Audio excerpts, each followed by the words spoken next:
누가복음 12장 13절부터 말씀을 읽어드리도록 하겠습니다. 우리 중에 한 사람이 이르되 선생님 내 형을 명하여 유산을 나와 나누게 하소서 하니 이르시되 이 사람아 누가 나를 너희의 재판장이나 물건 나누는 자로 세웠느냐 하시고 그들에게 이르시되 삼가 모든 탐심을 물리치라 사람의 생명이 그 소유에 넉넉한 데 있지 아니하니라 하시고 또 비유로 그들에게 말하여 이르시되 한 부자가 그 밭에 소출이 풍성하매 심중에 생각하여 이르되 내가 곡식을 쌓아둘 곳이 없으니 어찌할까 하고 또 이르되 내가 이렇게 하리라 내 곡간을 헐고 더 크게 짓고 내 모든 곡식과 물건을 거기 쌓아두리라 또 내가 내 영혼에게 이르되 영혼아 여러 해 쓸 물건을 많이 쌓아두었으니 평안히 쉬고 먹고 마시고 즐거워하자 하리라 하되 하나님이 이르시되 어리석은 자여 오늘 밤에 내 영혼을 도로 찾으리니 그러면 내 준비한 것이 누구의 것이 되겠느냐 하셨으니 자기를 위하여 재물을 쌓아두고 하나님께 대하여 부요하지 못한 자가 이와 같으니라. 아멘. 할렐루야. 우리 옆에 분과 오늘 아침에는 이렇게 인사하도록 하겠습니다. 어리석은 사람이 되지 마세요 하고 인사하도록 합니다. 어리석은 사람이 되지 마세요. 여러분 어리석은 사람이 안 되길 주님의 이름으로 간절히 부탁드립니다. 어떤 부자가 평생 보신을 하고 또 건강하게 120살까지 잘 살았습니다. 워낙 부유한 부자였기 때문에 이 부자가는 더 살고 싶었어요. 그래서 이 부자가 하나님을 찾아가서 하나님께 얘기를 합니다. 하나님, 제가 이렇게 부자인데 제 재산의 절반을 하나님께 다 드릴 테니까 저를 조금만 더 살게 해주세요. 그랬어요. 그때 하나님이 그 부자의 이야기를 듣고 이야기합니다. 너가 전 재산을 다 나한테 준다고 했으면 내가 2000년을 살게 해줬을 텐데 너가 절반밖에 안 준다고 했으니까 그래 1000년만 내가 나도 절반 뚝 잘라서 1000년만 살게 해주겠다. 1000년 더 살게 해주겠다. 그런 거예요. 이 부자가 얼마나 기분 좋아요. 지금 120년 동안 건강하게 잘 살았는데. 그래갖고 그 다음날 온 동네 사람들을 불러놓고선 성대하게 파티를 여는 거예요. 그래가지고 동네 사람들이 다 와서 축하해주고 이 사람도 너무 신나서 먹고 마시고 춤도 추면서 시간을 보냈어요. 열심히 춤도 추고 아주 난 이제 앞으로 몇 년 더 살아 1000년 더 사니까 얼마나 좋아요. 그래서 해가 다 저물도록 열심히 놀았어요. 그 밤 자정이 딱 되었는데 이 사람이 너무 무리하게 놀아서 그런지 몰라도 그만 밤 12시가 딱 됐는데 어떻게 됐어요? 심장마비로 죽어버렸어요. 너무 화가 나잖아요. 그래갖고 하나님 앞에 영혼이 하나님 심판대에 딱 가고 너무 화가 나고 하나님한테 따지는 거예요. 하나님도 거짓말 하실 수 있습니까? 나한테 몇 년 살기로 약속했어요.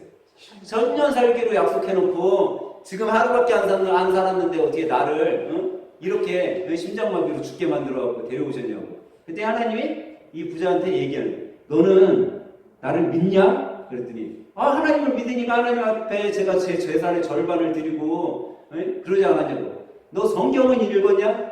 성경도 제가 열심히 읽고 하나님 보시지 않았습니까? 그랬으니까 제가 하나님 앞에 이렇게 생명을 살려달라고 애원한 거 아니냐고. 너는 성경을 열심히 보긴 봤지만 내가 이야기한 걸 다 잊어버렸구나.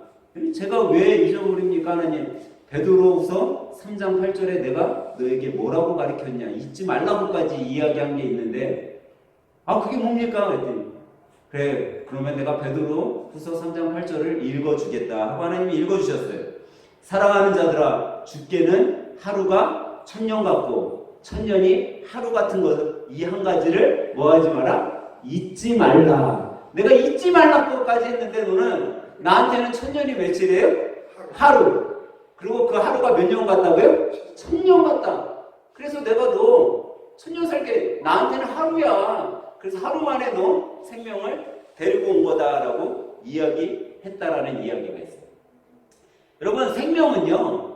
우리의 생명 여러분과 제가 갖고 있는 이 생명이 오늘 끝날 수도 있고요. 내일 끝날 수도 있어요. 우리 생명이 한 10년 더 살 수도 있고 아니면 어떤 분들은 50년 더 사실 수도 있어요. 근데 우리는 우리의 생명이 언제 끝날지 알아요, 몰라요? 알지 못하는데 너무나 이 부자처럼 우리는요 어떻게 살고 있어요? 생명에 매여 산다라는 거예요. 우리 삶에 너무나 매여 살고 있다라는 거예요. 그래서 제가 종종 여러분들에게 말씀드리잖아요. 여러분 너무 매어 살지 말고 내 자신을 위해서도 좀 투자도 하고요. 내 여가를 위해서 또 나의 즐거움을 위해서도 투자할 줄 아는 사람이 돼야 돼요. 너무 모으는 거에만 힘써서 사는 건요, 어떻게 보면 하나님께서 여러분과 저에게 준 이 값진 삶을, 값진 인생을 우리가 잘 못 살고 있는 거예요. 제가 방금 예화로 드렸던 이 어리석은 부자, 이 사람이 오늘 본문에도 비슷한 어리석은 부자가 나오고 있어요. 이 부자가 예수님께 나와 간청한 게 뭐였죠? 이 부자가 예수님께 나와서 이야기한 게 뭐예요? 오늘 본문에 나온 사람. 내가 많은 소출을 얻었어. 그죠? 많은 소출을 얻고 이 소출을 어떻게 해요? 쌓아둘 곳이 없어서 곡간을 만들어요. 근데 예수님께서 이 부자의 비유를 하기에 앞서 이 부자의 비유를 든 이유가 있어요. 그 이유는 한 청년이 예수님께 와갖고 뭘 이야기해요? 예수님, 우리 형에게 내 재산, 내 분깃을 좀 나눠주도록 내 유산을 좀 나와 나누게 좀 해주세요 라는 부탁을 해요. 그 이야기를 듣고 예수님이 뭐라고 얘기를 하죠?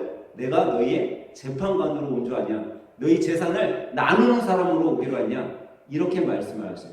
근데 왜 예수님께서 이렇게 말씀을 하셨냐면 이 이야기를 한 젊은이의 마음속에 무엇을 보았다고요? 탐욕을 보았다는 거예요. 욕심이 있는 것을 보았다라는 거예요.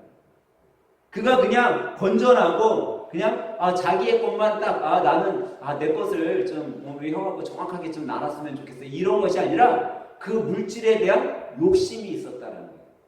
그것을 보시고 그에게 이야기를 하면서 뭐라고요? 오늘 본문 15절에 보니까 삼가 모든 탐심을 모든 욕심을 물리치라. 사람의 생명이 그 소유에 넉넉한데 있지 아니하니라 라고 말씀하고 있다는 거예요.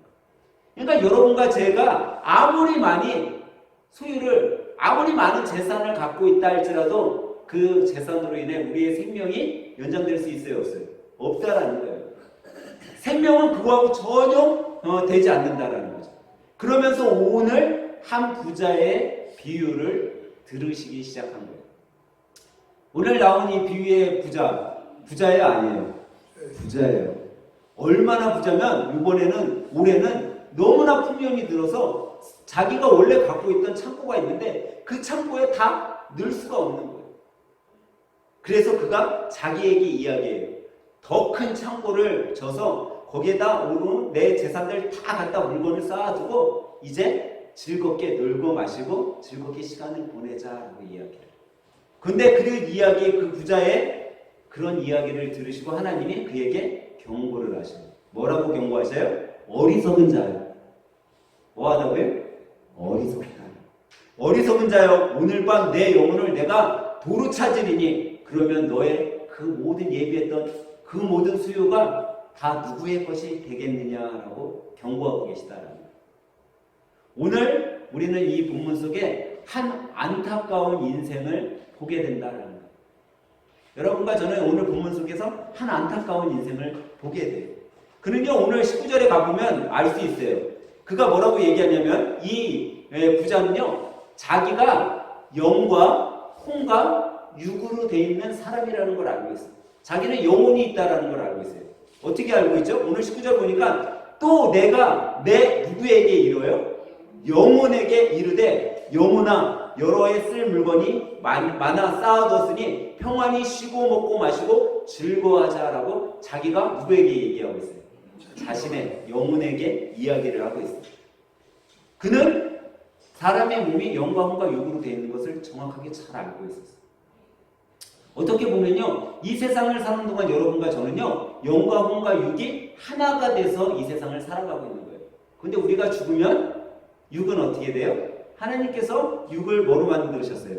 흙으로 만드셨어요. 그렇기 때문에 사람이 죽으면 육신은 흙으로 돌아가는 거예요. 그리고 이제 영혼은 이제 하나님 앞에 서게 되고 이제 나중에는 하나님과 함께 살아가게 되는 거죠. 근데 이 오늘 나온 부자도 자기가 영과 혼이 있음을 알고 있었어요.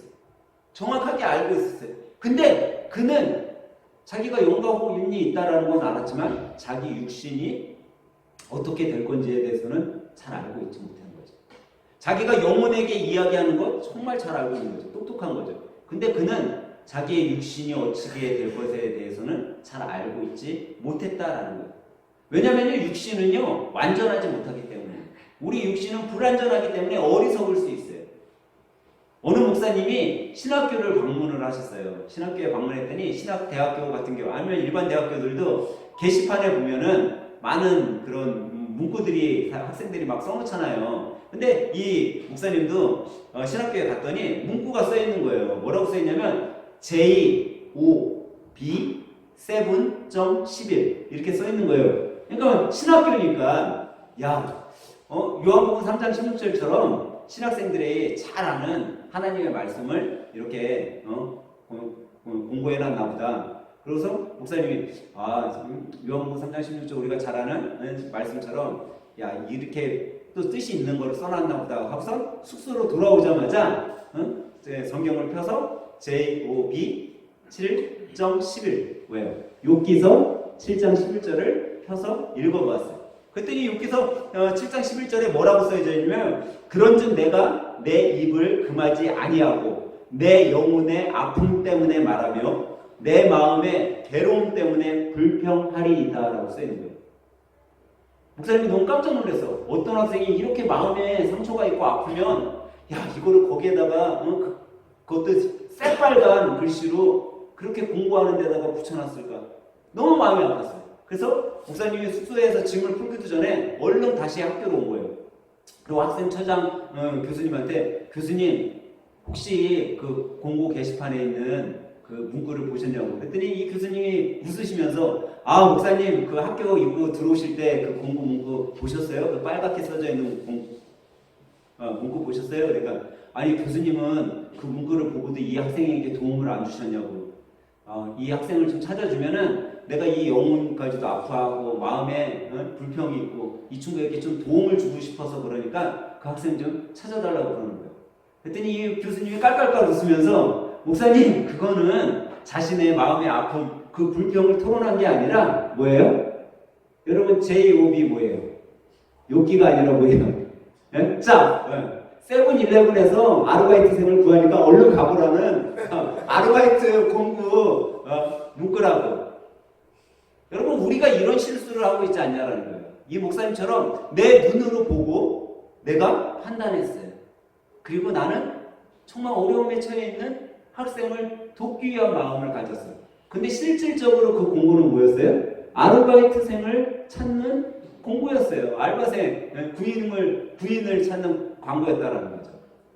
근데 우리가 살아가면서 내 눈으로 본 것이 다이냐, 내 눈으로 본 게 정말 사실이냐, 착각 속에 여러분과 저도 충분히 살아갈 수 있다는 거예요. 나는 맞다고 생각했는데, 나는 정말 이게 옳다라고 생각했는데 그것이 아니라고 할 수 있는 거죠. 오늘 본문에 나온 부자도요, 자기 자신이 영혼이 있는 건 알았지만 그 영혼과 대화까지 했지만 그는 어리석었다라는 거예요. 왜 어리석었냐면요, 자기 영혼과 대화한 게 잘못된 것이 아니라 자기 내면에 있는 나와 이야기한 건 너무 잘한 거죠. 근데 그 내용이 잘못됐다라는 거예요. 그 내용이 잘못됐기 때문에 자신의 판단으로 자신의 영혼까지 잘못되게 이룬 거죠. 우리는 여기서 하나 깨달아야 될 것이 있는데 그게 뭐냐면요, 우선순위가 있다는 거예요. 여러분 우리는 영과 혼과 육으로 되어 있는데 우리 영혼이 먼저 잘 돼야죠 우리 육신이 잘 되면 우리는 깨달아야 돼요. 항상 우선순위가 있는 거예요. 육신이 아무리 잘 된들 영혼이 망가지면요 그 사람은 다 망가진 거예요. 그렇기 때문에 오늘 본문에 나온 이 부자도 영혼이 먼저 잘 되고 육신이 잘 됐으면 이 부자의 삶은 정말 어떻게 보면은 자기가 누리고자 했었던 그런 즐거움, 편안함 이것을 다 누릴 수 있었을 거예요. 근데 성경은 분명히 우리들에게 우선순위가 있음을 잘 가르쳐주고 있다는 거죠. 요한 3서 1장 2절에 보면 이런 말씀이 있어요. 사랑하는 자여, 내 영혼이 잘된 같이 내가 범사가 잘되고 강건하기를 내가 강구하노라 라는 말씀이 있어요. 내 영혼이 뭐 해야 돼요? 잘된 같이. 내 영혼이 먼저 잘 돼요. 그러면 내가 범사에 잘 되고 뭐가 돼요? 건강하게 된다는 거. 우선순위가 있어요. 우리 삶에는요 항상 우선순위가 있어요. 그 우선순위가 바뀌어가지고 잘못되는 경우가 많이 있다는 거죠. 그래서 오늘 저는요 이 아침에 여러분과 오늘 본문을 들여다보면서 과연 이 부자의 모습, 이 부자의 삶의 태도, 오늘 본문에 나오는 이 부자의 모습 속에 우리가 과연 어떤 나의 자신의 모습을 깨달아야 되는지 한번 비교해 보면서 과연 우리가 이 부자와 같이 어리석은 사람이 되지 않기 위해서는 무엇을 깨달아야 되나를 살펴보면서 함께 은혜를 나누려고 합니다. 그렇다면 여러분, 이 부자와 같은 어리석은 사람이 되지 않으려면 첫 번째로 여러분과 저는 뭐가 돼야 되냐면 물질의 노예가 되지 말아야 된다는 거예요. 여러분, 이 세상을 살아가는 사람들은요 물질의 노예로 살아가는 사람이 너무 많이 있어요. 옛날에 어느 나라에 아주 큰 부자가 있었어요. 이 큰 부자가 자기 하인에게 돈을 주면서 야, 시장에 가서 정말 맛 좋고 질 좋은 고기를 사다가 창고에다가 잘 채워둬라 그랬어요. 근데 이 하인이 어떤 하인이냐면 욕심 많은 하인이었어요. 그래서 주인이 준 돈을 일부를 싹 빼돌리고 가장 맛없고 싸구려 고기를 사다가 창고를 채웠어요. 근데 그 사실을 알게 된 주인이 너무나 화가 났어요. 근데 그래도 자기 하인을 아껴가지고 야, 내가 그래도 이 하인을 한번 용서해주자 라고 하고서 이 하인을 불렀어요. 그러고서 너 왜 내 창고에다가 내가 질 좋은 고기를 갖다가 채워놓으라고 했는데 질 나쁜 고기를 갖다가 채워놨냐? 내가 너에게 3가지 중에 하나만 너가 지키면 내가 이번 죄를 묻지도 따지지도 않고 용서해주겠다라고 했어요. 그 첫 번째가 뭐냐면 너가 사다 놓은 저 창고에 있는 질 나쁜 고기를 다 먹어치워라. 그러면 내가 용서해주겠다. 만약 그게 안 되면 두 번째로 곤장 100대를 맞으면 내가 용서해주겠다. 그것도 싫으면 마지막 3번째 너가 빼돌린 돈의 2배를 갖고 와서 나에게 갚으면 내가 용서해주겠다라고 했어요. 근데 사실 이 주인은 그냥 자기가 빼돌린 그 돈만 갖고 와서 주인님 저 좀 용서해주세요. 제가 잘못했습니다. 라고 고백했으면 용서해줄 마음이 있었어요. 근데 이 어리석은 하인은 이미 자기 수중에 들어온 그 돈에 욕심이 너무 나서 야, 차라리 저 고기 좀 질 나쁘지만 저거 다 먹어버리면 용서해준다고 했으니까 야, 저걸 먹어버리자. 그러고서 주인님 제가 첫 번째 거 하겠습니다 하고 고기를 먹기 시작을 했어요. 근데 10분의 1도 안 먹었는데 어때요? 더 이상 못 먹겠는 거야. 배가 터져 죽을 것 같은 거야. 야, 이러다가 내가 죽어서 안 되겠다. 차라리 곤장 100대 몸으로 때우자. 몸으로 때우면은 야, 이 주인이 먹지 못하는 것보다 낫겠지. 주인님 제가 고기는 도저히 못 먹겠고 곤장 100대로 제가 그냥 때우도록 하겠습니다. 곤장을 맞았어요? 1대, 2대, 10대 맞았는데 더 이상 맞으면 어떻게 될 것 같아요? 죽을 것 같은 거 같고. 주인님 저 그만 맞겠습니다. 차라리 제가 그 물건값 2배로 갚겠습니다. 그러고서 자기 재산을 다 팔아가지고 2배로 주인한테 갚았다는 거예요. 여러분, 이 하인의 모습 속에 여러분 무엇이 생각되세요? 여러분, 우리는요 물질에 너무 매여 살면 안 돼요. 물질에 너무 많은 욕심을 부려서도 안 돼요. 사람이요 물질의 욕심을 따라가 살면요 물질을 따라다니는 거예요. 근데 하나님께서 여러분과 저에게 물질을 따라다니라고 주신 거예요? 아니면 물질을 갖고 잘 누리라고 주신 거예요? 누리라고 주신 거예요. 우리는 물질을 사용하고 물질을 누리는 거지 물질을 쫓아다니는 물질이 사람을 누리고 사는 것이 아니라는 거죠. 그렇기 때문에 여러분 오늘 본문 속에 우리는 물질의 노예가 되지 말아야 되는 것을 깨달아야 된다는 것. 주님께서는 여러분과 저에게 물질을 맡겨주신 것은 그 물질을 갖고 잘 누리라고 주신 거죠. 어떤 사람이 있었는데 이 사람이 병으로 병원에 입원하게 되었어요. 근데 의사가 얘기하는 게 당신은 55세까지만 살고 앞으로 한 1년 정도만 더 살고 죽게 될 것 같습니다. 이 병은 우리가 고칠 수 없습니다. 라고 했어요. 예? 이 사람은 너무나 좀 마음이 안 좋았어요. 내가 이제 1년밖에 못 살아? 그러던 어느 날 병원 로비에서 이렇게 걷는데 병원 로비 액자에 글이 써져 있는데 그 글을 보게 되었어요. 근데 그 글이 무슨 글이었냐면 주는 자가 받는 자보다 복이 있도다라는 거예요. 평소 들어본 문구인데도 그날따라 그 문구가 자기 마음속에 확 와닿는 거예요. 그래서 그 말씀을 듣고선 눈을 감고선 좀 묵상하고 있는데 로비 그 카운터에 있는 데서 막 시끄러운 거예요.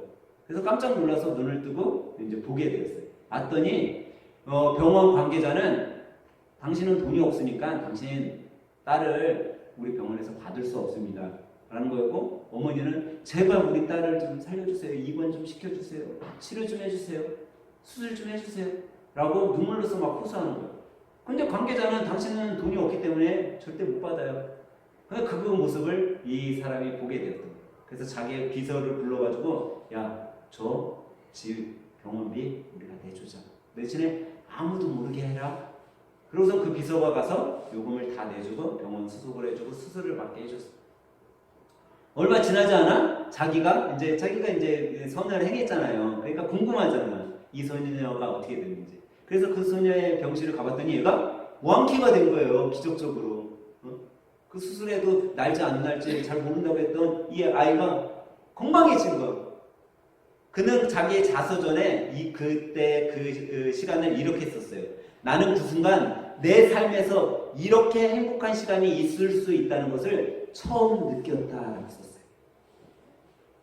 자기가 지금까지 50여 년을 살아오면서 이런 행복한 순간이 있을 거라고 생각지도 못했는데, 자기가 그때 그 소녀를 위해 조금 자선을 베푼 게 이렇게 나에게 큰 행복이 올 거라고는 생각지 못했다라는 거예요. 그러고 마음속에 다짐했다라는 거예요. 야, 내가 베풀면서 살아야겠구나, 내가 선을 행하면서 살아야겠구나 하는 마음을 먹었어요. 그리고서 병원에 있으면서 자기가 베풀 수 있는 것들을 베풀기 시작했어요. 근데 참 신기하게도 자기가 그런 삶을 사니까 자기가 있던 병 있잖아요. 몇 년 산다고 했어요, 의사가. 1년만 살고선 당신 55세면 죽을 겁니다 라고 했던 그 병이 사라져 버린 거예요. 건강해진 거예요. 그가 이제 병원에서 나와서 새로 자선다라는 게 뭐였냐면, 뉴욕에 가면, 미국 뉴욕에 가면요, 리버사이드 교회라는 교회가 있어요. 이 교회를 지은 거예요. 리버사이드 침례교회를 지었어요. 근데 이 교회를 얼마나 잘 지었냐면은 평상시 주일에는 예배 장소로 쓰이는데, 주일에는 예배 장소로 쓰이는데 평일에는요 너무 건물을 멋지게 져서 사람들이 관광하러 오는 교회가 되었던 거예요. 그는 그때서부터 하나님이 나에게 주신 이 재산이 내가 하나님이 기뻐하시는 곳에 쓰라고 나에게 주신 잠시 맡긴 재산이구나 하고 그 재산을 쓰기 시작을 했어요. 그래서 그가 한 연구소를 만들었는데 그 연구소에서 무려 19명의 노벨상을 수상하는 사람들이 나왔어요. 그는 지금까지 4,928개의 교회를 새로 개척했어요. 이 사람이 누구냐면요, 목사님들이 자주 이야기하는 록펠러라는 사람이에요. 석유로 부자가 돼요. 근데 그 사람이 이야기하는 것이 그런 거죠. 자기는 이 사람이 몇 세에 죽었냐면 100세가 넘어서 생을 마감했거든요. 몇 살에 죽는다고 하는 사람이에요. 55세면 죽는다고 했는데 100세가 넘어서 죽었어요. 근데 사실 그 당시 미국의 평균 수명이 몇 세였냐면요, 47세였어요. 대부분의 사람들이 50세를 못 넘기고 죽는 거였어요. 근데 자기도 55세에 죽는다고 했으니까 만약 55세에 죽었으면 평균 수명보다는 어때요? 더 많이 산 거예요. 근데 이 록펠러는 100살이 넘어서 자기 생을 마감했어요. 그러면서 이 자기의 자서전에 뭐라고 썼냐면, 내 삶의 55세 때까지는 나는 돈을 쫓으면서 사는 인생을 살았다. 그런데 내 나머지 50년의 인생은 나는 행복을 쫓으면서 살았다라고 그의 자서전에 기록을 했다라고 해요. 여러분과 저는 어떻게 살고 있냐라는 거예요. 과연 우리는 물질을 쫓아 살고 있냐, 아니면 나의 행복을 쫓아 살고 있냐라는 거죠. 사랑하는 여러분과 저는 물질의 부자가 아닌 정말 우리 영의 부자, 믿음의 부자, 하나님 앞에서 부자가 되길 주님의 이름으로 간절히 축원합니다. 그러기 위해서는요, 오늘 본문의 이 부자와 같은 삶을 살면 안 돼요. 이 부자와 같은 삶 중에 우리가 이런 물질의 노예가 되지 않기 위해서 우리가 버려야 될 것이 있는데, 그게 뭐냐면요, 자기중심적 삶이라는 거예요. 오늘 본문에 보니까요, 이 오늘 본문 17절에서부터 계속돼서 반복되어 나오는 단어 하나가 있는데 그게 뭐냐면요. 나라는 단어예요. 여러분 나는 몇 인칭이에요? 1인칭이에요. 1인칭. 나라는 1인칭이라는 이 단어가 연속해서 계속 나오고 있는 것을 볼 수 있어요. 근데 여러분 사람은 인생을 살아갈 때 나 자신을 위해서 살아요? 안 살아요? 다 살아요. 저도 나 자신을 위해서 살죠. 근데 이 부자가 잘못된 삶, 이 부자의 잘못된 삶은 뭐냐면 나는의 삶이 아닌 나만의 삶을 살았다는 거예요. 자기 중심적인 삶. 주위에 있는 것들이 하나도 안 보이는 거죠. 여러분 물질은요 있다가도 분명히 없어져요. 아마 많은 분들이 경험했을 거예요. 그리고 어떤 분들은요 그 경험 속에 이런 이야기들을 되게 많이 하죠. 제가 얼마 전에 유튜브에서 서울대생이 노숙자 생활을 경험해 보기 위해서 자기가 일부러 노숙자가 된 서울대생의 이야기를 본 게 있어요. 이 서울대생이 3일 동안 노숙자 생활을 했대요. 그래갖고 노숙자들이 있는 곳에 가서 같이 잠도 자고 있는데 첫날은 그랬대요. 막 노숙자들이 있는데 가갖고 같이 잠을 자는데 갑자기 이 사람들이 막 일어서더래요. 그러더니 어딜 향해 막 가더래. 그러니까 자기도 이제 노숙자 경험을 해야 되니까 해야 돼요. 일어서서 따라갔대요. 따라갔더니 뭐였냐면 무료로 밥을 주는데요. 그래서 가서 자기도 줄을 섰대요. 근데 젊은 애가 멀쩡해 보이는 애가 줄 서니까 물어보더래. 자기한테. 근데 얘가 집 나온 노숙자라고 얘기를 했어야 되는데 대학생입니다. 그랬대요. 야 너 대학생이라서 너는 밥 못 먹고 쫓아냈대. 그래갖고 쫄쫄 굶었대요. 쫄쫄 굶고 있는데 한 노숙자가 자기를 또 데리고서 너 밥 못 먹었냐? 이거 못 먹었다 그래요. 그냥 어느 교회에서 밥 퍼주는데 거기를 데려가가지고 자기가 먹었다고 그러더라고요. 근데 여러분 이 노숙자들 그 사람들이 이야기하는 걸 옆에서 유심히 들었더니 하나같이 뭘 얘기하는지 아세요? 자기가 예전에 잘 나갔을 때 이야기를 그렇게 하대요. 내가 예전에 무슨 사장이었고 내가 예전에 뭘 했고. 여러분 물질에 매여서 사는 사람은요 과거에 매여 사는 사람하고 똑같아요. 여러분 과거는 중요치 않아요. 여러분 제 과거가 어땠는지 모르시죠? 제 과거는요 지하에다가요 몇십 줄을 넣어놓고선 살았었어요. 예? 못 믿네. 여러분 과거는요 아무리 큰 거짓말을 해도 과거일 뿐이에요. 현재가 중요해요? 과거가 중요해요? 현재가 중요합니다. 과거에 우리 황유민 집사님이 지하에다가 금덩어리, 금두꺼비를 수천 개를 넣어놨어도 소용이 없어요. 없어요. 지금 아무것도 없으면. 근데 여러분 바보는요, 어리석은 사람은요 이렇게 과거에 매여 살아가는 사람이라는 거예요. 과거는요 하나도 가치가 있지 않아요. 오늘 예배를 드린 여러분과 저는 가치 있는 현재의 삶에 충실한 물질에 매여서 사는 분들이 아니라 물질을 누리며 사는, 물질을 가지고 사용하며 나누며 사는 믿음의 인생들, 믿음의 성도들이 되시길 주님의 이름으로 간절히 축원합니다. 그러면 물질이 그냥 따라오는 거예요. 두 번째로 오늘 이 어리석은 부자의 삶을 우리가 살지 않기 위해서는 어떤 삶을 살아야 되냐면요, 주님을 기억하는 삶을 살아야 된다는 거죠. 여러분 알렉산더 대왕이요 죽기 전에 자기의 신하들에게 내가 죽으면 내가 들어갈 관을 어떻게 만들어 달라고 하는지 아세요? 양쪽에 구멍을 뚫어서 내 손을 그 바깥으로 내보내라. 모든 사람들이 내 손을 볼 수 있게 그렇게 관을 만들어 달라고 이야기했어요. 그리고 알렉산더 대왕이 죽자 그 손을 어떻게 했어요? 관 밖으로 이렇게 빼내줬어요. 그러면 사람들이 자기 손을 볼 수 있어요? 없어요? 봤어요. 그리고선 그가 죽기 전에 이야기한 거예요. 나는 아무것도 가져가지 못한다라는 거예요. 이 알렉산더 대왕이 어떤 사람이에요? 자기가 더 이상 정복할 땅이 없어서 울었대요. 이 사람은. 자기가 더 정복하고 싶은데 더 이상 나는 정복할 땅이 없구나. 그래서 슬퍼서 울었다는 사람이에요. 근데 그 사람도 죽을 때 되니까 어때요? 두 손을 펴고 아무것도 갖지 못했다라는 거예요. 그리고 이 알렉산더 대왕이 이야기로 사람이 태어날 때는 두 주먹을 어떻게 해요? 꼭 쥐고 태어난대요. 여러분 아기들 태어날 때 주먹 져요? 아니면 주먹 피고 있어요? 네? 주먹 쥐고선 태어나요. 근데 죽을 때는 다 손을 피고선 죽는데요. 한이 있는 사람들, 뭔가 이렇게 움켜잡고 죽은 사람들, 그런 사람들 빼놓고는요 다 손을 피고서 죽는데요. 그래서 알렉산더 사원도 자기 손을 피고서 죽은 것을 많은 백성들에게 보이게 한 거죠. 너희들 너무 세상적인 거 그런 거에 매여있지 마. 근데 오늘 본문 속에 우리가 볼 수 있는 게 있는데 이게 뭐냐면요. 내가 그렇게 소유하려고 하는 이 물질의 소유권이 과연 누구의 것이냐라는 거죠.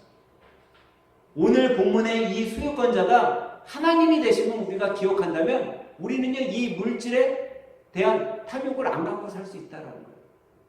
내가 아무리 갖고 있어도 이 물질이 누구 거예요? 하나님 것이라는 거예요. 내가 아무리 없어도 이 물질 하나님 것이라는 거예요. 여러분 한번 생각해 보세요. 내가 지금 너무 없어. 내가 너무 없다고 해서 내가 죽어요? 아니에요. 내가 죽는 생명은 내가 없어서 죽는 게 아니라 내 생명이 당연히 그냥 죽는 거예요. 그때 가서. 근데 우리는 물질이 없으면 죽을 것 같아요. 근데 하나님께서는요, 물질이 없어도 우리를 살려두세요. 내가 물질이 전혀 없어서 죽는다는 게 아니에요. 오늘 본문의 20절에 보니까 이 어리석은 부자에게 하나님께서 뭐라고 말씀하셨어요? 어리석은 자여, 오늘 밤 내 영혼을 도로 찾으리니. 생명의 주관자가 누구시라고요? 하나님이시라는 거예요. 생명은 하나님께서 걷어가면 걷어가는 거고 끝이라는 거죠. 근데 오늘 어리석은 부자는 두 가지 착각을 하고 있는 것을 우리가 볼 수 있어요. 뭐라고 착각하고 있죠? 오늘 말씀에 이 사람이 뭐라고 하냐면 내 곡식을 내 곡간에다가 넣는데, 물질이 누구 거라고 생각하고 있어요? 자신 거라고 생각하고 있어요. 그리고 그 다음에 또 뭐라고 얘기해요? 여러 해 쓸 물건을, 자기가 지금 몇 해를 더 살 거라고 생각을 해요? 여러 해 살 걸로 생각을 하고 있다는 거예요. 물질도 내 소유, 생명도 내가 소유하고 있다라고 생각을 한다는 거죠. 우리도 이런 착각에 빠질 수 있다는 거예요. 여러분들이 지금 갖고 있는 물질이요? 여러분 거 같으세요? 여러분이 지금 연장하고 있는 이 생명이 여러분 거 같으세요? 근데 그렇지 않다는 거예요. 하나님이 주셔야지 우리의 생명도 연장될 수 있고요. 하나님이 주셔야지 우리의 평안한 가정도, 편안한 나의 삶도 이루어지는 것이에요. 그렇기 때문에 우리의 인생의 가치는요, 내 것이 아니라 하나님 것이 된다는 걸 우리는 기억해야 된다는 거예요. 정말 중요한 걸 기억하고 살아가야 된다는 거죠. 여러분, 기억력이 좋으면 좋을 것 같으세요? 싫을 것 같으세요? 기억력이 있으면. 예전에 너무 기억력이 좋은 노인이 아까 전에처럼 그런 약간 거지 생활을 하고 있는 거예요. 그래갖고 한 청년이 저 그 노인이 그렇게 똑똑한가? 그래서 한번 그 사람한테 질문이나 좀 해보자고 우선 이 노인을 찾아갔어요. 서울역에 가가지고 딱 봤더니 그 노인이 쭈그리고 앉아서 동명하고 있는 거예요. 이 청년이 가서 이야기했어요. 할아버지, 혹시 할아버지 15살 생일에 뭐 드셨는지 기억하시냐고. 그때 이 할아버지가 그 청년을 딱 보더니 계란 그러는 거예요. 더 많은 긴 말도 안 하고 짧은 말도 안 하고 계란 딱 그러는 거예요. 의심스럽잖아요. 그래도 에이 맞나 보다. 그러고선 그 통통에다가 10,000원짜리 하나를 주고선 에이 맞나. 그러고선 주고선 와버렸어요. 근데 20년이 지났는데 이 할아버지가 인천 터미널에서 그 동통을 놓고선 또 동양을 하고 있는 거예요. 우연치 않게 이 청년이 이제 가장이 한 아빠가 돼가지고 거기를 지나가다가 그 노인을 보게 된 거예요. 깜짝 놀랐어. 그래갖고 이 노인한테 달려가가지고 할아버지 어떡해? 그랬더니 이 할아버지가 딱 쳐다보더니 뭐라고 얘기했는지 아세요? 삶아서. 그랬더니 기억력이 얼마나 좋으면 20년 전에 자기에게 질문했던 거를 이어서 대답을 하니까. 여러분 이 정도의 기억력을 여러분들이 갖고 있다면 좋겠어요? 뭐 기억력이 있으면 좋을 수도 있고 나쁠 수도 있죠. 근데 우리는 정말 소중한 것을 잊지 말아야 될 것을 기억해야 된다는 거예요.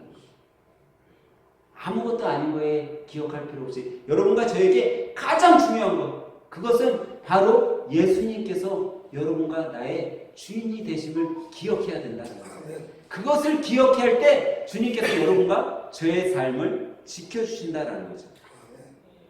예수님을 알지 못하는 사람이 가장 어리석은 사람이에요. 예수님을 모시지 않는 가정이 가장 어리석은 가정이라는 거죠. 여러분 예수님을 기억하는 사람이 되시길 주님의 이름으로 간절히 축원합니다. 예수 그리스도가 우리 주님을 기억하는 사람이 바로 어리석은 삶에서 벗어날 수 있음을 여러분 기억하시길 바랍니다. 세 번째로 우리가 어리석은 사람이 되지 않기 위해서 오늘 구절을 통해서 깨달아야 될 것은요. 여러분과 저는요. 죽음을 준비하는 사람이 되어야 된다는 거예요. 여러분과 저는 죽음을 준비할 줄 알아요. 요즘 우리가 사는 세대 100세 시대라고 했어요. 뭐 100세, 120세까지 산다라고 하는데 여러분들 중에 50이 아직 안 되신 분들 저처럼 50인 사람들은 아직 몇 년 더 살 수 있어요. 네? 100세 시대라면 50년을 더 살 수 있잖아요. 근데 이 50년 남았다고 생각하는 50년 아니면 내가 80세야. 그러면 아직 40년이 남았다고 하면 이 40년을 보고 살아가는 것이 아니라 여러분과 저희가 앞으로 죽을 수 있다라는 생각을 갖고 그 죽음을 준비할 줄 아는 그런 값 있는 삶을 살아가야 된다는 거예요. 여러분 기독교는요 자살에 대해 여러분 어떻게 생각해요? 기독교는 자살하면 돼요? 안 돼요? 안 돼요. 예수님을 믿는 사람은 자살하면 안 된대요. 근데 왜 기독교에서 자살을 이렇게 자살하면 안 된다, 자살하면 지옥 간다, 뭐 이렇게 얘기하는 이유 중에 가장 큰 이유가 뭐냐면요, 자살하는 사람은요 회개할 기회가 없기 때문에 그렇대요. 근데 이게 뭐 맞을 수도 있죠. 자살하는 사람은 자기가 회개할 수 없잖아요. 사람을 죽였어도 회개하면 하나님께서 용서해 주세요, 안 해주세요? 용서해 주신다고 했기 때문에. 너희들이 어떤 죄를 지었어도 주님 앞에 나와 회개하면 하나님께서 용서해 주신다고 했기 때문에. 근데 자살하는 사람은 자기가 회개할 기회를 얻지 못하기 때문에 용서받지 못한다. 그래서 뭐 기독교에 있는 사람들은 자살하면 안 됩니다라고 얘기를 해요. 근데 뭐 그래서 뭐 우리가 자살 안 하는 것은 아니지만 여러분 자살은요 주님 편에서 생각해 볼 때 주님께서 정말 싫어하실 일이라는 거예요. 그렇기 때문에 여러분과 저는요 무엇을 해야 되냐면 자살하는 것이 아니라 우리의 죽음을 준비해야 된다는 거예요. 성경은 분명 우리들에게 이렇게 말씀하셔요. 시편 90편 12절에 보니까 우리에게 우리의 날 계수함을 가르치사 지혜의 마음을 얻게 하소서라고 말씀하고 있어요. 여러분과 저는요 우리의 삶, 우리가 살아가는 이 날을 계수하면서 살아야 돼요. 내 인생이 정말 잘 살고 있는지 날마다 내가 오늘 하루 정말 이렇게 열심히 최선을 다해 잘 살았구나. 내가 내일도 이런 삶을 살아야겠구나. 우리의 삶을요 계수해야 된다라는 거예요. 계산해야 된다라는 거예요. 여러분과 제가 내일 죽는다라고 만약에 여러분들 한번 생각해 보세요. 여러분 인생에 있어서 이제 12시간밖에 더 이상 못 산다고 생각해 보세요. 여러분 어떤 삶을 사시겠어요? 한 리서치 조사에서 사람들에게 물어봤대요. 당신이 만약에 24시간밖에 못 산다면 당신은 무엇을 하겠습니까? 그랬더니요 가장 많이 대답한 첫 번째, 두 번째, 세 번째가 뭐냐면 그 사람들 중에 약 14%가 뭐라고 얘기하냐면 가장 좋아하는 사람과 마지막 시간을 보내고 싶습니다라고 얘기해요. 이게 3위예요. 그리고 또 2위였던 사람들은 조용한 곳에 가서 마지막 여유롭게 그 24시간을 좀 보내고 싶습니다라고 얘기해요. 근데 1위가 뭔지 아세요? 1위는요 죽기 전에 한 번도 해보지 못했던 일, 내가 정말 해보고 싶었었던 그 일을 한 번 정도 해보고 죽었으면 좋겠다라고 이야기를 해요. 저는 이 리서치 조사에서요 그런 생각이 들었어요. 야, 세상을 살아가는 그 수많은 사람들이 자기가 정말 해보고 싶은 거 그것을 못 해보고 죽는 사람들이 이렇게 많구나. 혹시 여러분들 중에 정말 해보고 싶은 게 있는데 못 해보신 분 있으면요 여러분 저한테 전화해 주세요. 제가 해드릴 수도 있고 혹시 제가 능력이 못해서 그걸 못 해드린다면 여러분과 함께 같이 기도해 드릴게요. 근데 여러분 우리 인생에 있어서 정말 해보고 싶은 거 있잖아요. 그게 큰 거 아니면요 여러분 해보시면서 살아야 돼. 내가 정말 이거는 좀 해봤으면 좋겠다라는 거. 아니면 내가 이 나이 들도록 놀이공원 한번 못 가봤는데 놀이공원 한번 정도는 가서 애들처럼 놀이기구 타고 이런 것 좀 해보고 싶다. 그러면 여러분 그런 거 해보셔야 돼요. 여러분. 그런 것들이 필요해요. 근데 세상을 사는 사람들이요 그렇게 살아간대. 자기가 한 번이라도 해보고 싶은 거는 해보지도 못하고 죽어가는 사람들이 그렇게 많다라는 거예요. 여러분 오늘 본문에 이 부자가 뭐라고 얘기하고 있어요? 내 영혼아 여러 해 쓸 물건을 많이 쌓아두었으니 평안히 쉬고 먹고 마시고 즐거워하자. 그런데 하나님께서는 뭐라고 말씀하셨어요? 그의 그런 자신의 영혼에게 하는 독백 속에 하나님께서는 바로 다음에 말씀하셨어요. 어리석은 자여, 오늘 밤 내 영혼을 도로 찾으리니. 그러면 너가 그렇게 좋다라고 생각했던 그 재물, 그것이 다 누구의 것이 되겠느냐라고 가르쳐주고 있다는 거예요.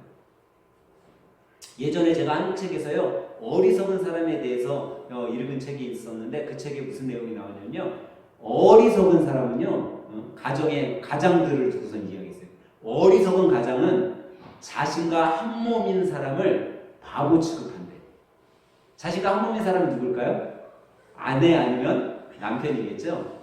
자신의 아내나 남편을 바보 취급하거나 타박하거나 업신 여기는 사람이 가장 어리석은 사람이다라고 이야기해요. 그리고 그 책에 봤더니 자신과 한 몸인 자신에 대해서는 인정 못하는 그 사람은요, 주위에 있는 이웃들에게는 뭐로 통해요? 천사로 통한대요. 자기 아내, 자기 남편은 바보 취급하는 그 사람, 자기 아내 인정하지도 않고 자기 남편은 인정하지도 않는 그 사람이요, 주위에 있는 이웃들에게는 야, 저분 진짜 인자한 분이야, 저분 정말 천사야 라는 소리를 듣고 살아간대라는 거예요. 그리고 그런 소리를 들으면요, 이 사람은 어때요? 어깨에 뽕이 들어간대. 야, 나는 이렇게 대우받으면서 사람들이 나를 이렇게 인정을 해. 근데 그 사람이 어떤 사람이라고요? 가장 어리석은 사람이라는 거예요. 그 사람은요, 가족의 잘못은요 절대 용서하지 못한대요. 그런데 자기 주위에 있는 사람들이, 자기 가족들은 조그만 잘못을 해도 절대 인정 못하면서 자기 주위에 있는 사람들이 큰 잘못을 해도 아주 너그럽게 용서해 준다는 거예요. 이 사람이 가장 어리석은 사람이라는 거예요. 그는 집안일에는 철저히 무관심하대요. 그래서요, 그 사람이 있는 곳은요 항상 지저분한 거예요. 왜? 자기는 집안일에 손도 안 대는 거예요. 지저분하게는 만들지만 치우는 거에 대해서는 아무것도 못해요. 식구들이 치워줘야 하지만 치워주고 손 하나 까딱하지 않아요. 그런데 자기가 좋아하는 일에는 어떻게 해요? 발벗고 뛰어다닌다는 거예요. 자기가 좋아하면요, 인천에서 부산까지도 발벗고 뛰어다닌다는 거예요. 열심을 낸다는 거예요. 자기 집안에 그릇 하나 치우려고 하지도 않으면서. 그런 사람이 가장 어리석은 사람이라는 거예요. 저는 오늘 예배드리는 여러분과 제가 우리의 삶을 한번 돌아봤으면 좋겠어요. 나는 과연 어리석은 사람으로 살고 있는지, 아니면 부지런한 사람으로 살아가고 있는지, 여러분 한번 내 자신을 돌아봐 보세요. 나는 과연 우리 가족들을, 아니면 내가 내 가정에서 내 삶의 모습을 봤을 때 나는 어떻게 살아가고 있나? 여러분, 칼빈은요 이런 이야기를 했어요. 사람은요 인생에 있어서 두 가지로 살아간대요. 어떤 사람이냐면, 한 사람은 거울만 바라보고 살아가는 사람이 있대. 한 사람은 창밖을 바라보고 살아가는 사람이 있대. 거울만 바라보고 있는 사람은 누구만 보여요? 자기만 보여요. 창밖을 보고 살아가는 사람은요, 하나님이 만들어 놓으신 자연환경, 자기 주위에 있는 이웃들, 이 모든 것들을 바라보고 살아가는 사람이라는 거죠. 여러분, 사랑으로 헌신하는 창밖을 보는 사람은요, 가족이 보이는 거예요. 이웃이 보이는 거예요. 자신보다 힘들어하는 사람들에게 베풀게 되는 거예요. 그리하여 그들이 나보다 낮은 위치에 있는 것들을 보면서 그들에게 베풀므로 나는 더 어떻게 해요? 더 성장해져 가는 거예요. 오늘 말씀을 여러분 정리해 보도록 하겠습니다. 여러분, 오늘 본문에 나온 이 부자는요, 자신만 보았어요. 거울 앞에서 자신만 보는 사람이었어요. 여러분과 저도 거울 앞에서 나만 보고 살아가고 있지는 않은가? 여러분 한번 돌아볼 필요가 있어요. 그리고 여러분과 저는요, 과연 내가 우리의 삶을 어떻게 살아가고 있는지, 나는 과연 물질만 위한 삶을 살아가고 있는지, 과연 나는 내 삶 속에서 주님이 나와 동행하고 있음을 기억하고 있는지, 그리고 내 자신, 내 속 안에 있는 내 영혼과의 대화 속에 과연 우선순위를 두고 있는가를 여러분 한번 생각해 보셔야 된다는 거예요. 사랑하는 성도 여러분, 이번 한 주 살아갈 때 여러분 과연 어떤 사람으로 살아가길 원하세요? 잘 준비하면서 살아가길 원하세요? 아니면 어리석은 이 부자와 같은 물질에 매여 물질의 노예로 물질을 따라가면서 살아가는 사람들이 되길 원하세요? 이번 한 주간 여러분 삶 속에서 정말 내가 해보고 싶은 것들이 있으면 한번 해보시길 바라요. 그리고 그 속에서 과연 하나님께서 나에게 원하시는, 예수님께서는 나에게 어떤 가치 있는 삶을 살길 원하시는가 한번 여러분 기도 가운데, 묵상 가운데 여러분 되새기면서 살아가 보시길 바랍니다. 그러면 이번 한 주가 여러분 삶 속에 어리석음이 아니라 지혜로운 삶으로 여러분의 삶을 바꿔줄 것입니다. 그런 삶을 누리며 살아가시는 믿음의 성도들이 되시길 주님의 이름으로 간절히 축원합니다. 기도하겠습니다. 우리를 어리석음 속에서 지혜로 인도하시는 주님, 지금까지 내 자신이 얼마나 나만 믿고 살았는지 모릅니다. 내 자신이 얼마나 부족한 존재인지 모르고 살았는지 모릅니다. 오늘 말씀을 통해 어리석었던 내 자신의 삶을 돌아보게 하시니 감사합니다.